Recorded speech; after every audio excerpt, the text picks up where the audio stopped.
Hi friends, welcome back to Sakhi reviews.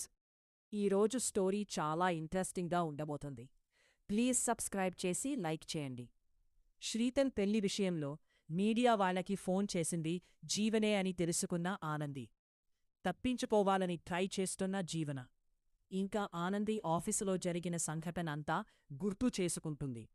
జీవన అలేఖి తనని ఎలా అవమానించారో గుర్తు చేసుకుని కోపంతో గట్టిగా ప్రయత్నం చేయడానికి నిర్ణయించుకుంటుంది. ఇంకా ఆనంది ఆఫీసు వర్క్ చేసుకుంటూ ఉంటే ఆనంది మెడలో తాళి కనిపిస్తుంది. ఆఫీసులో ఉన్న అమ్మాయికి, మేడం మీకు పెళ్ళయిందా? అసలు మీకు పెళ్ళయిందని తెలియదు మేడం, స్టిల్ బ్యాచిలరేట్ అనుకుంటున్నా అని అంటుంది. లేదు, నాకు పెళ్ళయింది అని చెప్తుంది ఆనంది. మీ హస్బెండ్ ఏం చేస్తుంటారు మేడం? అసలు మీ హస్బెండ్ ఎవరు మేడం? చెప్పండి మేడం, మీ హస్బెండ్ ఏం చేస్తుంటారో అని అమ్మాయి ఎగ్జైటింగ్ అడుగుతూ ఉంటుంది. దూరంగా వీళ్ళ మాటల్ని వింటున్న జీవన, అలేఖి ఇలా అనుకుంటారో ఆదిత్య గురించి చెప్తుందా? చూద్దాం ఏం చెప్తుందో అని.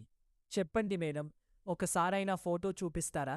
మీలాంటి లక్కీ పర్సన్ని పెళ్లి చేసుకున్న ఆ లక్కీ పర్సన్ ఎవరో నాకు చూడాలని ఉంది మేడం అని అడుగుతుంది. ఇంకెవరే మీ బాస్ ఆదిత్య అని చెబుతుంటా అంటావా? ఆలోచిస్తుంది కదా అని జీవనలేఖ్య అనుకుంటారు.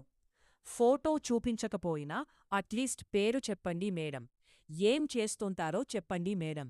సాఫ్ట్వేరా అని అడుగుతుంది ఆ అమ్మాయి.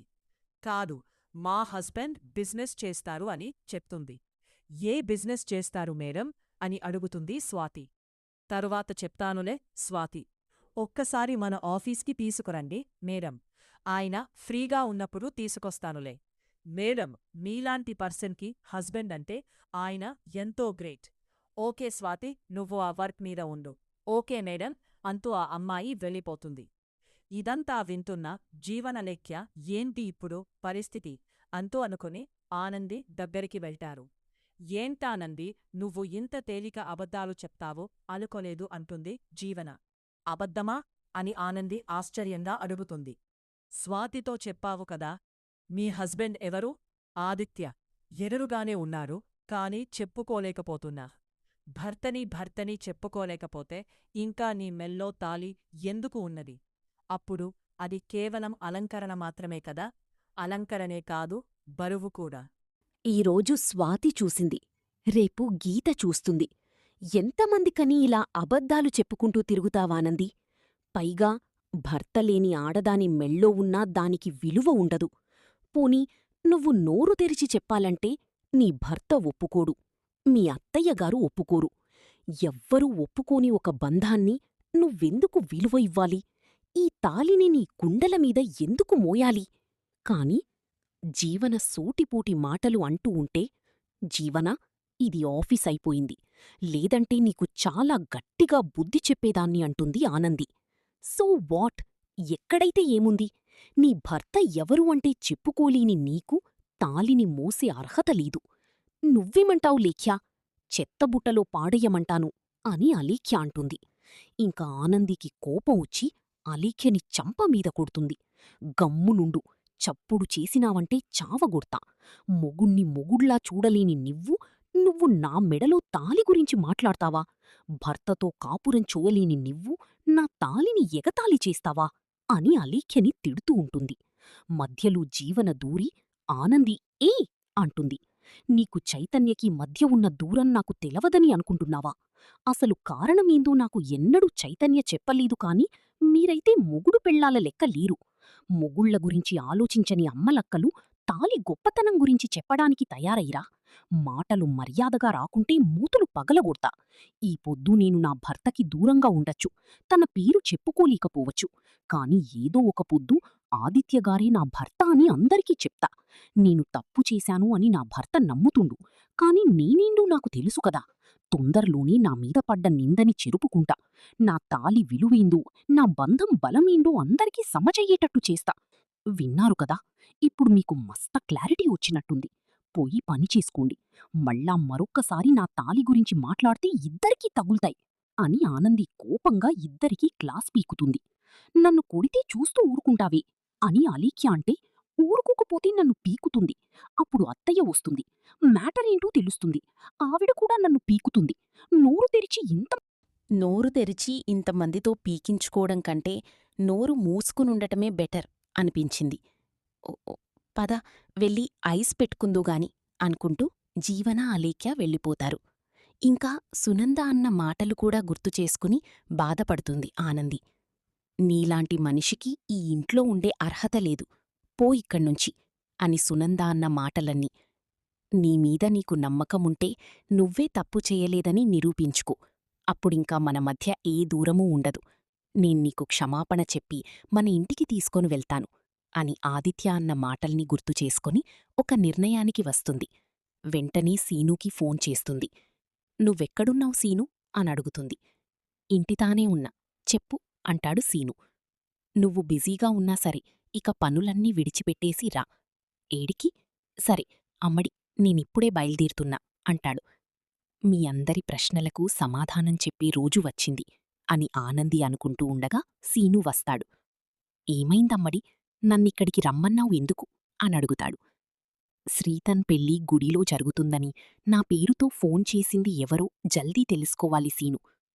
నేను చాలా ఆఫీసులకి తిరిగానమ్మడి, ఏడా అని ఎవ్వరూ నాకు చెప్పలేదు" అంటాడు సీను. "ఫస్ట్ ఇన్ఫర్మేషన్ వచ్చింది ఈ మీడియా ఆఫీస్కి అని నేను తెలుసుకున్నాను సీను. కాని ఎవరికొచ్చింది, ఎవరు మాట్లాడారు అన్నది తెలవదు. అది తెలిస్తే ఫోన్ చేసింది ఎవరో పట్టుకోవచ్చు" అంటుంది ఆనంది. "తీసుకుపోయి ఆదిత్యబాబు ముంగటికి నిలబెట్టినవంటే కేయల్ ఖతం, దుకాన్ బంద్. కాని అంత ఈజీగా ఇన్ఫర్మేషన్ ఇయ్యరు కదా అమ్మడీ. సీను అడుగు, ధైర్యంగా ముంగటికి వేస్తే శివయ్య ఏదో ఒక దారి చూపిస్తాడు. పా లోనికి వెళ్దాం." "ఈడ ఎవర్నడగాలమ్మడీ" అని సీను అంటే వీళ్ళందరికీ హెడ్డెవరో తెలుసుకుని వాళ్ళని కలవాలి అంటుంది ఆనంది. ఇంకా ఆనందుకి తెలిసిన వ్యక్తి ఎదురుపడతాడు. "నమస్తే మేడం, మీరేంటి మా ఆఫీస్కి వచ్చారు? ఏంటి మేడం, నన్ను గుర్తుపట్టలేదా? నా పేరు కార్తీక్. మా చెల్లి, మా బావ గొడవపడి విడాకులు తీసుకుంటాము అని కోర్టుకి వెళ్తే ఆ కేసు మీరే వాదించారు. భార్యాభర్తలు విడిపోకూడదని వాళ్ళని కలిపింది మీరే కదా మేడం" అంటాడతను. "ఓ, రాధావాళ్ళ అన్నయ్య మీరు" అని ఆనంది అంటే, "అవును మేడం, మీరు ఇక్కడేం చేస్తారు?" "నేను జర్నలిస్ట్ మేడం." "అమ్మడీ, నీకు మూడుగాళ్ల స్వామి దోవ చూపించిండు." "ఆ, మీరేంటి మేడం ఇలా వచ్చారు?" "నాకు ఒక చిన్న ఇన్ఫర్మేషన్ కావాలి." "ఏం కావాలో చెప్పండి మేడం, నేను సహాయం చేస్తాను మేడం." "వెంకటేశ్వరస్వామి ఆలయంలో జడ్జ్ గౌరీప్రసాద్ గారి మనవడి ప్రేమ పెళ్లి జరిగింది కదా?" "ఆ, అవును అవును మేడం, ఆ పెళ్లి మొత్తం కవర్ చేసింది మావాళ్లే కదా" అంటాడతను. "ఆ రోజు మీ ఆఫీస్కి ఫోన్ చేసి గుడిలో పెళ్లి జరుగుతుందని నా పేరుతో ఒకరు మీకు ఇన్ఫర్మేషన్ ఇచ్చారు. ఆ ఫోన్ కాల్ ఎవరినుంచి వచ్చిందో నాకు తెలవాలి. ఆ ఫోన్ కాల్ మాట్లాడిన పర్సన్ ఎవరో తెలిస్తే ఆ ఫోన్ ఎవరు చేసిండ్రో కూడా తెలుస్తది" అంటుంది. "మా ఆఫీస్లో 2 ల్యాండ్లైన్లు ఉన్నాయి మేడం. మీరు నాకు కొంచెం టైం ఇస్తే ఆ కాల్ డీటా మొత్తం తీసి ఆ ఫోన్ కాల్ ఎక్కడ్నించి వచ్చిందో చెప్తాను మేడం" అంటాడు. "అట్లాగేనండి" అని ఆనంది అంటుంది. "కార్తీక్, బోరబండ్లలో ఏదో ఇష్యూ జరుగుతుందంట, న్యూస్ కవర్ చెయ్యాలి, వెళ్దాం పద" అంటూ జీవనకి ఇన్ఫర్మేషన్ ఇచ్చిన రిపోర్టర్ వస్తాడక్కడికి. ఇంకా ఆనంది ఆ వ్యక్తిని గుర్తుపట్టి "సార్ ఆగండి" అంటుంది. "ఆ మేడం, మీరు లాయర్ ఆనంది కదా?" "అవును, మీరేంటి మేడం ఇక్కడికి వచ్చారు? మొన్న శ్రీరామనవమికి మీరు గుడికి వచ్చారు కదా?" "ఆ, అవును మేడం, మిమ్మల్ని జీవన కలిసింది కదా? చెప్పండి, మీరెందుకు జీవనని కలిశారు" అని ఆనంది అడుగుతూ ఉంటే, "ఆ జీవన ఎవరండి?" ఏమీ తెలియనట్టు అమాయకంగా అంటాడు. "సునందగారి రెండో కూడలు" అని చెప్తుంది ఆనంది. "ఆ, మేము జర్నలిస్టులం కదా మేడం, రోజూ ఎంతో మందితో మాట్లాడుతుంటాం, అందర్నీ గుర్తుపెట్టుకోలేము కదా. కార్తీక్, నువ్వు రెడీగా ఉండు, నేనిప్పుడే వస్తాను" అంటూ అక్కడ్నించి చిన్నగా తప్పించుకుంటాడు. ఇంక కార్తీక్ ఆనందికి ఇలా చెప్తాడు. "మీరు వెళ్ళండి మేడం, మీ ఫోన్ నంబర్ నా దగ్గర ఉంది, నేను కాల్ చేస్తాను." "థాంక్స్ అండి" అంటూ సీను, ఆనంది బయటికి వస్తారు. ఏందమ్మాడి, మనం ముంగట పోయినాడు, జీవంతో మాట్లాడినాడా అని శీను అడుగుతాడు. "అవును సీను, జీవంతో చాలాసేపు మాట్లాడిండు." "అంటే ఈడు జీవనా కలిసి కుట్ర చేసిండ్రంటావా?" అని శీను అడుగుతాడు. "ముంగటైతే ఇన్ఫర్మేషన్ రాని సీను, వచ్చినాక చూసుకుందాం" అంటుంది ఆనంది. "జీవనాకి ఇందులో ఏమైనా సంబంధం ఉందంటావా అమ్మాడి?" అని అడుగుతాడు. "ఇప్పుడే మనం ఏమీ అనుకోలేం సీను, వెళ్దాం పద" అంటూ ఆనంది, శీను అక్కడ్నుంచి వచ్చేస్తారు. "ఆనంది ఎక్కడికి వెళ్ళింది? క్యాబిన్లో కనిపించడం లేదు" అని జీవన అంటుంది. "నేను అదే అడుగుదామనుకున్నాను" అని అలేఖ్య అంటుంది. "గంతకు తగ్గ బోంతా అంటే ఇదే" అని జీవన అంటే, నేనేం చేస్తాను అని అలేఖ్య అంటుంది. నువ్వు నాలాగే ఉంటే ఎలా? ఆదిత్య, కావాల్సింది నీకే కదా, మరి ఆనంది మీద ఒక కన్ను వేసి ఉంచాలి కదా అంటుంది జీవన. అది కొడుతుంది కదా అని భయపడుతూ అమాయకంగా చెప్తుంది అలేఖ్య. అది నీ చెంపమీద కొట్టింది, నువ్వు దాని జీవితం మీద కొట్టు అంటుంది జీవన. టైం రాని కొడ్తా అని అలేఖ్య అంటుంది. అప్పుడే రిపోర్టర్ నుంచి జీవన్కి ఫోనొస్తుంది. వీడేంటి నాకు ఫోన్ చేస్తున్నాడు? ఎవరు? Media officer. మాట్లాడు. చెప్పు. సంతోష్. మేడం, ఆనంది మేడం గారున్నారు కదా అని అతను చెప్పబోతూ ఉంటే, లేరయ్యా, ఎక్కడికో బయటకి వెళ్ళింది మన జీవన అంటుంది. నేను చెప్పేది వినండి మేడం, లాయర్ ఆనందిగారు మా ఆఫీస్కి వచ్చారు, మా జర్నలిస్ట్ కార్తీక్ని కలిశారు అని సంతోష్ చెప్పగాని జీవన ఒక్కసారిగా షాకవుతుంది. ఏం మాట్లాడింది అని అడుగుతుంది. వాళ్ళేం మాట్లాడుకున్నారో తెలీదు కాని ఆనందిగారు మాత్రం ఆఫీస్కి కాల్ చేసి శ్రీతన్ పెళ్లి గురించి చెప్పింది ఎవరో తెలుసుకోవడానికి వచ్చానని కార్తీక్ ద్వారా తెలిసింది అని చెప్తాడు. అమ్మో ఆనంది, నీ మెడలో తాళి గురించి నేను ఎగతాళి చేశానని నన్ను ఎగరికించాలని అనుకుంటున్నావా అని జీవన మనసులో అనుకుంటుంది సంతోష్ మాటలు విని. కార్తీక్ కాల్ డేటా ఇచ్చాడంట అని చెప్తాడు సంతోష్. నువ్వేమీ టెన్షన్ పడకు, నేను చూసుకుంటాను అని చెప్తుంది. అలాగే మేడం అంటూ ఫోన్ పెట్టేస్తాడు సంతోష్. ఏంటి మ్యాటరు అని అడుగుతుంది అలేఖ్య. ఆనంది మీడియా ఆఫీస్కి వెళ్ళిందంట అని చెప్తుంది. ఎందుకంటా అని అడుగుతుంది అలేఖ్య. తన పేరు చెప్పి మీడియాకి పెళ్లి విషయం లీక్ చేసిందెవరో తెలుసుకోవడానికి అని జీవనా చెప్తుంది. అది నువ్వే కదా అంటుంది అలేఖ్య. అది కనిపెట్టలేదు. కనిపెట్టినా నేనే అని ఎలా తెలుసుకుంటుంది? అందుకే తెలివిగా ల్యాండ్లైన్ నుంచి కాల్ చేశాను అని చెప్తుంది జీవన. మంచి పని చేశావు, కాని ప్రమాదం నీవరకు రాకుండా చూసుకో అని అంటుంది. అంత లేదమ్మా, నన్నడిగే ధైర్యం ఆనందికి లేదు. బీ కూల్, లైట్ తీసుకో అని జీవన అలేఖ్యతో అంటుంది. ఇంకా ఆనంది ఆదిత్య చెప్పిన మాటలు గుర్తు చేసుకుంటుంది.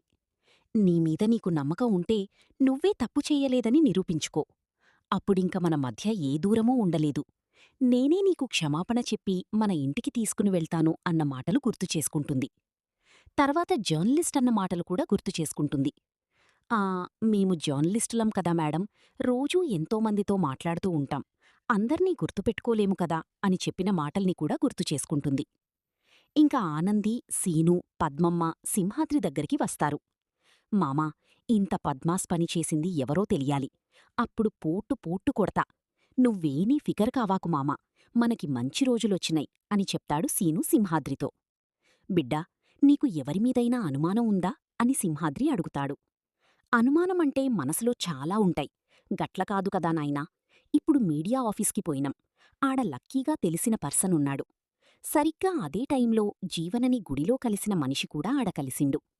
తనకి, జీవనకి, నామీద పడ్డ నిందకి, వీటన్నిటికీ సంబంధం ఉందో లేదో కూడా నాకు తెలవదు. ఒకవేళ తెలవాలి అంటే ముంగట కాల్ డేటా రావాలి, మీడియాకి ఎవరి ఫోన్ నుంచో పోయిందో నంబర్ తెలవాలి. ఒకవేళ జీవన ఫోన్ నుంచే పోయిందని కన్ఫర్మ్ అయితే ఇక అప్పుడు జీవన తప్పు చేసిందని అనుకోవచ్చు అని ఆనంది చెప్తుంది. అరే, ఇది తప్పు కాదు, చాలా పెద్ద తప్పు, మోసం. ఒకవేళ గది చేసింది జీవన అయితే తేల్తే ఇక బిడ్డకి బతుకంతా మర్చిపోలేనట్లుగా మర్యాద చెయ్యాలి. అందరి ముందు కొట్టిన కొట్టు కొట్టకుండా కొట్టాలి అని పద్మమ్మ చెబుతూ ఉంటే, ఏ పద్మా, ఏంది నువ్వు కొట్టుడు గిట్టుడు అంటావ్? లేదయ్యా, వాళ్ళకి గట్లనే బుద్ధి చెప్పాలి. మొదటినుంచి మన బిడ్డ అంటే వాళ్ళకి పడదు. ఈ ఇంట్లో ఇందమ్మ ఉంది, గది పెద్ద రాక్షసి. మన బిడ్డ అంటే చాలు పురుగుని చూసినట్టు చూస్తది. ఎన్నిసార్లు మన బిడ్డమీద నిందలెయ్యలేదు, ఎన్నిసార్లు మన బిడ్డను తప్పుపట్టలేదు. ఇటువంటి వాళ్ళు ఎప్పుడు అవకాశం దొరుకుతుందా అని ఎదురుచూస్తూ ఉంటారు. గా అవకాశంతోనే ఇప్పుడు బిడ్డని అల్లుడిని వేరుచేశారు.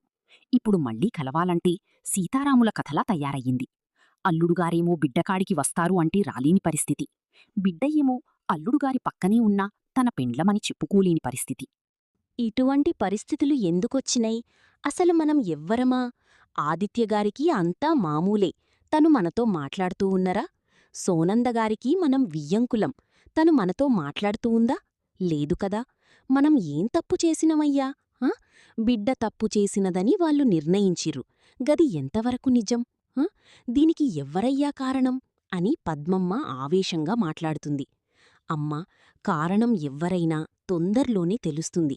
నామీద పగ తీర్చుకోవాలని ఎవ్వరైతే అనుకున్నారో వాళ్ళని నేను విడిచిపెట్టా, గట్టిగా బుద్ధి చెప్తా అని ఆనంది అంటే, షాబ్బాష్ బిడ్డా, షాబ్బాష్ బిడ్డా, నువ్విట్లే ధైర్యంగా ముందుకుపో, వాళ్ళెవ్వరో తెలుస్తాది గప్పుడు, అప్పుడు వాళ్ళంతు మనం తేలుస్తాం అని సింహాద్రి అంటాడు. గట్లనే నాయనా. అమ్మా, ఇంక నేను పొయ్యొస్తాను. ఎక్కడికి పోతావు బిడ్డా, ఈ పూటకి ఇక్కడే ఉండొచ్చు కదా. లేదమ్మా, నాకు చానా వర్కుంది. నేనొక్కసారి జ్యోతమ్మని కలిసి గుడికి పోతాను. "ఉమ్, సరే పో" అంటుంది పద్మమ్మ. ఇంక ఆనంది అక్కడ్నుంచి వెళ్ళిపోతుంది. బిడ్డని చూస్తుంటే నాకు చాలా బాధగా ఉందయ్యా. ఒంటరిగానే ఉంటది, మనకాడ ఉండమంటే ఉండనంటది. నాకైతే మస్తు గుబులైతోంది. అత్తా, దూరంగా ఉన్నందుకు మీరే కాదు, అమ్మడి కూడా అట్లానే గుబులైతోంది. మరి కాని అమ్మడి మీరంటే కోపంతోనూ దూరమవుతలేదు, తాను మీకు భారం కాకూడదని దూరమవుతోంది. అత్తా, ఇంట్లోనుంచి బయటకొచ్చిన ఆడమనిషి పుట్టింట్లో ఉంటే అది మీకు ఎంత చిన్నతనంగా ఉంటది. మీరు సంతోషంగా భోజనం తింటారా? తినలేరు కదా. అందుకని తాను శివుడితాన ఉంటుంది. ఓ రకంగా చెప్పాలంటే అసలీ బిడ్డకు మీరు అమ్మా అయ్యా అయినందుకు మీరు గర్వపడాలత్తా అంటాడు శీను. ఏం గర్వపడ్డమేందో, అల్లుడుగారు బిడ్డా జిల్లి కలిస్తే చూడాలనుంది, గా రోజు ఎప్పుడొస్తుందో ఏందో అని పద్మమ్మ బాధపడుతూ ఉంటుంది. హాయ్ జ్యోతమ్మా అంటూ జ్యోతి దగ్గరికి వస్తుంది ఆనంది. రాకుట్టి, కూర్చో అంటుంది జ్యోతి. ఇంక జ్యోతి సూర్య డల్లుగా కూర్చునుంటారు. ఏంది జ్యోతమ్మా అలా ఉన్నావు? బార్ కౌన్సిల్ నుంచి లెటరొచ్చింది. ఏమని? బార్ కౌన్సిల్లో నాకున్న మెంబర్షిప్ని రద్దు చెయ్యాలనుకుంటున్నారు. అదెలా కుదురుతుంది? నేరం మీరే చేశారని నిరూపించలేదు కదా అంటుంది. అది వాళ్లకు సంబంధం లేదు కుట్టి. నింద పడితే చాలు, మనమంటే నచ్చని వాళ్ళందరికీ వాయిస్ వస్తుంది. మనమీద పగ తీర్చుకోవడానికి ఇంతకంటే మంచి టైం దొరకదని వాళ్ళనుకుంటారు. అలాంటివాళ్లు 10 మందిలో ఒక్కరున్నా చాలు, మిగిలిన 9 మందిని చెడగొడతారు. అలాంటివాడు చేసిన పని ఇది. ఇప్పుడు దాని గురించి ఎందుకు చెప్తున్నావ్? అంటుంది జీవన. మీడియాకి కాల్ చేసిందెవరో కుట్టి తెలుసుకోవాలనుకుంటోంది కాబట్టి అని ఇందుమతి అంటుంది. దానివల్ల కాదు, అది మీ అమ్మానాన్నతో చెప్తుంటే నేను విన్ననే. మీ నాన్న కూడా వాళ్ళని వదిలిపెట్టద్దన్నాడు. ఎంతమంది ఏమనుకున్నా మీడియాకి కాల్ చేసిందెవరూ కనిపెట్టడం కష్టం పెద్దమ్మా. అది మీడియా వాళ్ళని కలిసిందంట.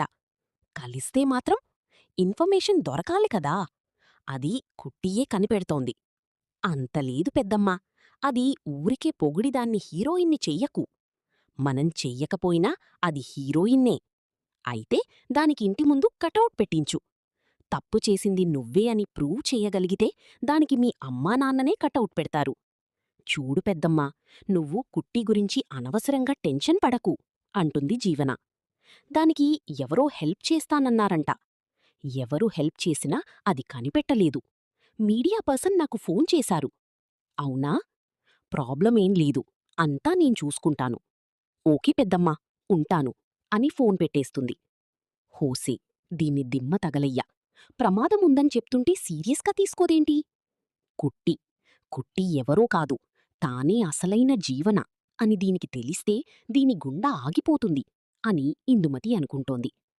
ఇక ఆనందికి మీడియా ఆఫీస్ నుంచి కాలొస్తుంది. మీడియా ఆఫీస్కి కాల్ చేసింది ఎవరి నంబరో తెలిసిందని, ఆ కాల్ డేటా మీకు ఇస్తాను అని ఆనందికి తెలిసిన మీడియా ఆఫీసర్ చెప్తాడు. దాంతో ఆనంది సీనుని కూడా పీల్చుకుని పోతుంది.